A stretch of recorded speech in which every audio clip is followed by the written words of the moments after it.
Presiden Joko Widodo pun merespons. Jokowi meminta Polri mengawal dan mengusut kasus secara transparan.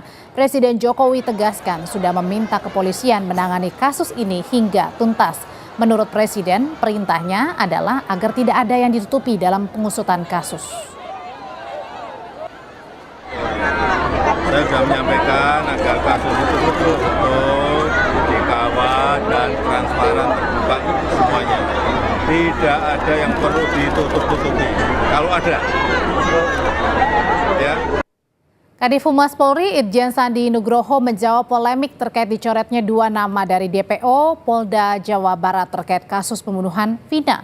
Menurut Sandi, Polri masih membuka diri jika ada laporan dari masyarakat terkait 2 nama ini disertai dengan alat bukti yang dapat menunjang proses penyidikan. Kasus yang disampaikan oleh Dirkrim Polda Jabar bahwa tadinya DPO ada 3 menjadi 1 karena alat bukti yang mengarah kepada 2 orang ini sampai dengan saat ini masih belum mencukupi. Bahkan ada beberapa keterangan saksi yang menyampaikan itu adalah fiktif, nama fiktif.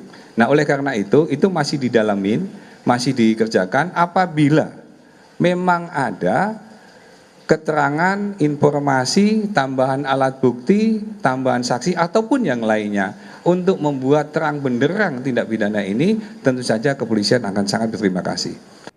Kuasa hukum keluarga Vina, Hotman Paris Hutapea menyebut 5 dari 6 terpidana kasus pembunuhan Vina menyatakan Peggy bukan bagian dari pelaku.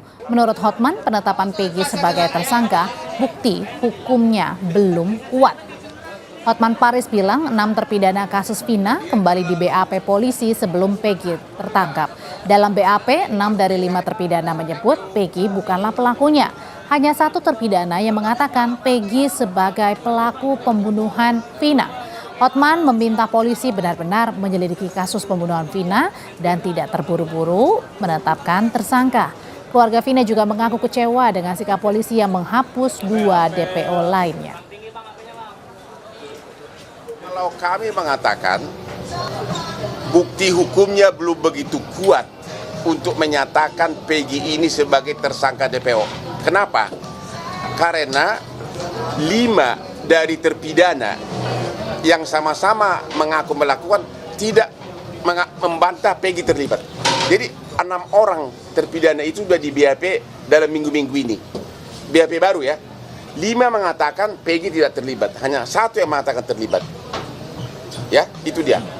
Korban maupun kuasa hukum menolak pernyataan dari penyidik Polda Jabar yang menyatakan bahwa 2 DPO tersebut adalah fiktif. Terlalu cepat untuk mengatakan itu.